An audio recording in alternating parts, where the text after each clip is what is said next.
Hello everyone, welcome back to our channel. आज आपण बघणार आहोत दीपावली गृहपाठ इयत्ता 7वी. विषय असणार आहे सामान्य विज्ञान. चॅनलला जर तुम्ही नवीन असाल तर चॅनलला आत्ताच सबस्क्राईब करून ठेवा, कारण की येणाऱ्या नेक्स्ट मंथमध्ये तुमची जी संबोध परीक्षा असणार आहे तर त्यावरील देखील अतिशय महत्त्वपूर्ण व्हिडिओ आपल्या चॅनलवर तुम्हाला मिळणार आहे. त्यामुळे चॅनलला आत्ताच सबस्क्राईब करून ठेवा, तसेच बेल आयकॉनला प्रेस करा, जेणेकरून येणारा प्रत्येक व्हिडिओ हा सर्वात अगोदर तुमच्यापर्यंत येईल.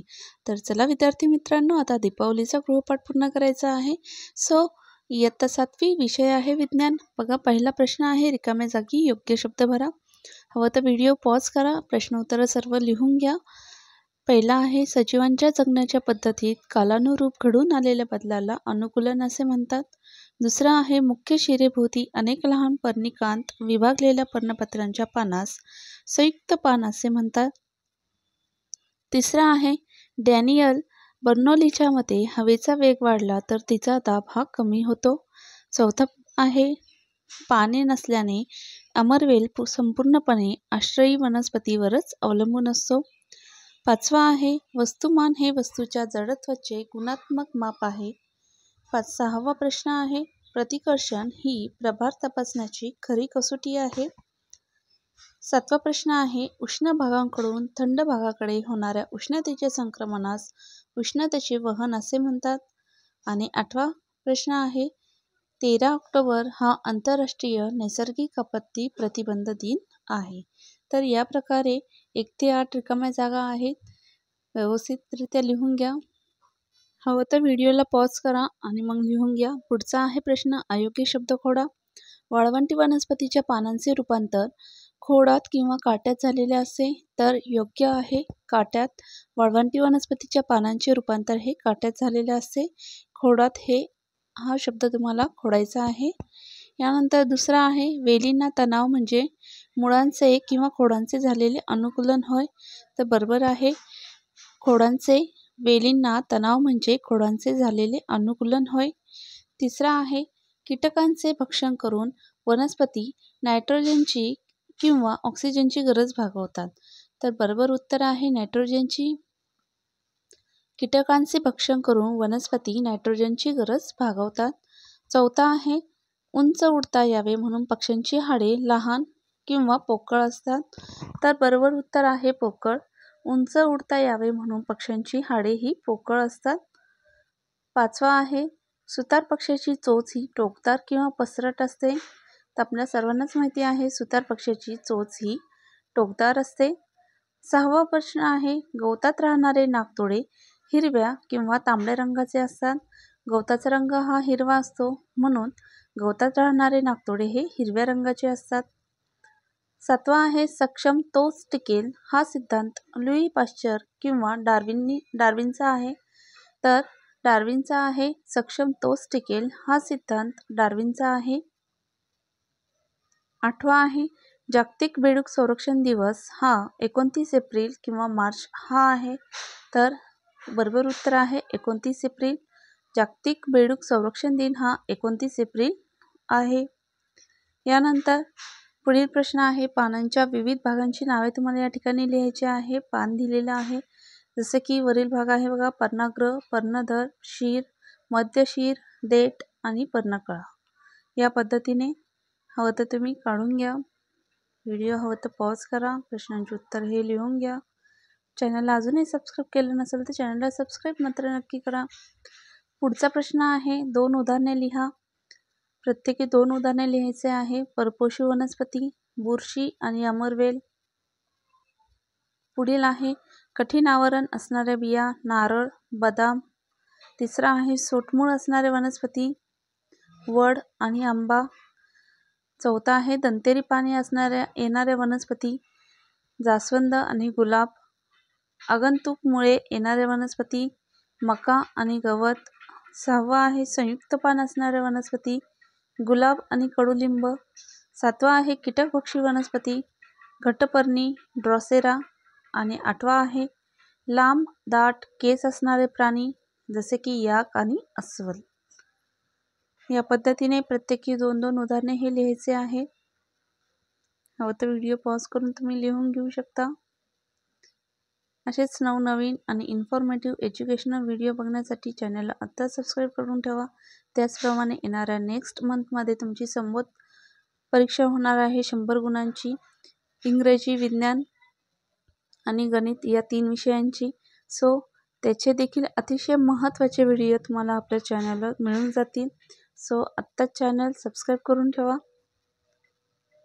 चला तर आता पुढील प्रश्न जाणून घेऊया. गटात वेगळा कोण ते लिहायचं आहे. या ठिकाणी पहिला दिला आहे रताळे, कांदा, गाजर, मुळा. तर उत्तर आहे कांदा. दुसरा आहे कासव, मगर, बेडूक आणि सील. तर वेगळा शब्द आहे सील. तिसरा आहे बी, उमंग, जायंग, दलपुंज. उत्तर आहे वेगळा शब्द बी. पुढील आहे बघा मूग, वाटाणा, गहू, हरभरा.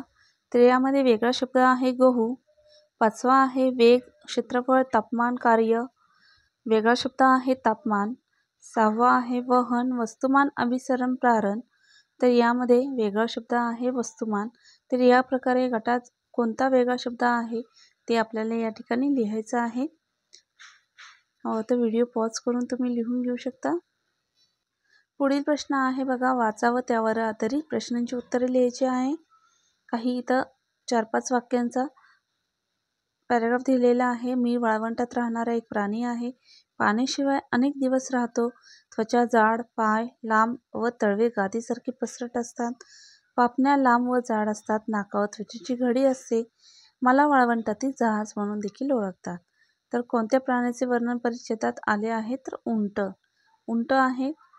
यानंतर पायाचे तळवे गादीसारखे व पसरट का असतात तर वाळूत सहज चालता यावे यासाठी उंटाचे पायाचे तळवे हे गादीसारखे व पसरट असतात.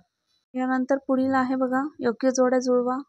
अ गट आणि ब गट मध्ये उत्तरे दिलेले आहेत. चिनी मृदा कशासाठी वापरतात? कप बशा भरण्यासाठी.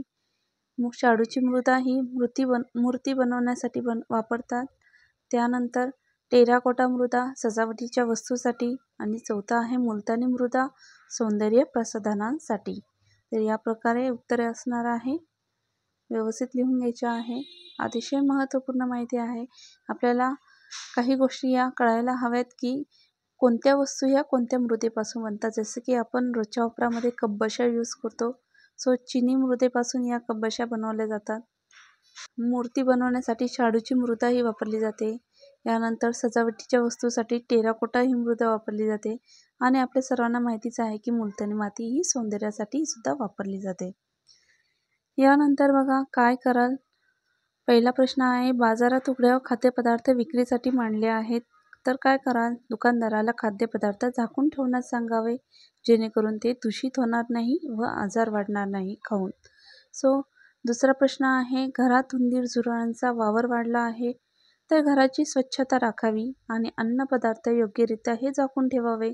उंदीर आणि झुरळांना दूर करण्यासाठी काही उपाय देखील कराव्या. यानंतर तिसरा आहे दूध टिकवायचे आहे. तर काय कराल.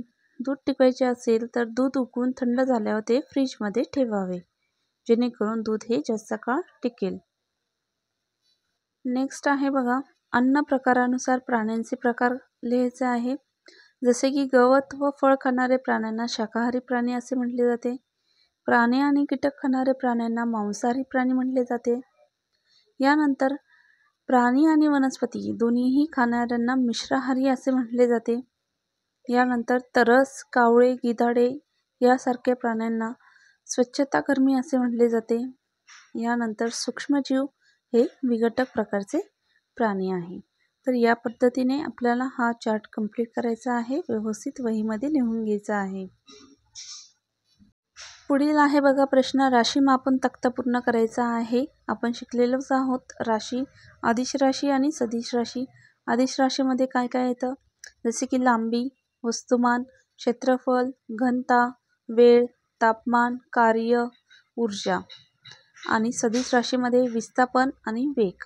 या पद्धतीने हा तक्ता आपल्याला पूर्ण करायचा आहे. यानंतर पुढील प्रश्न आहे वाळवंटी भागात परपोषींची संख्या ही कमी असते कारण पाण्याची कमतरता, तापमान जास्त आणि वनस्पतीची कमी असते. त्यामुळे तिथे अन्न आणि निवाऱ्याचा अभाव असल्यामुळे परपोषींची संख्याही कमी असते. यानंतर दुसरं उदाहरण आहे, फुलपाखराला नळीसारखी लांब सोंड असते. कारण फुलपाखरू फुलातील मध शोषून घेते, त्या कामासाठी त्याला नळीसारखी लांब सोंड म्हणजे सुंड उपयोगी पडत असते. यानंतर लास्टचा प्रश्न आहे बघा, राशीसाठी एककांची आंतरराष्ट्रीय पद्धती निर्माण झाली. कारण जगभरात मोजमाप एकसारखे राहावे व विज्ञान, व्यापार आणि शिक्षण क्षेत्रात एकसंधता यावी यासाठी आंतरराष्ट्रीय एकक पद्धती निर्माण केली गेली आहे.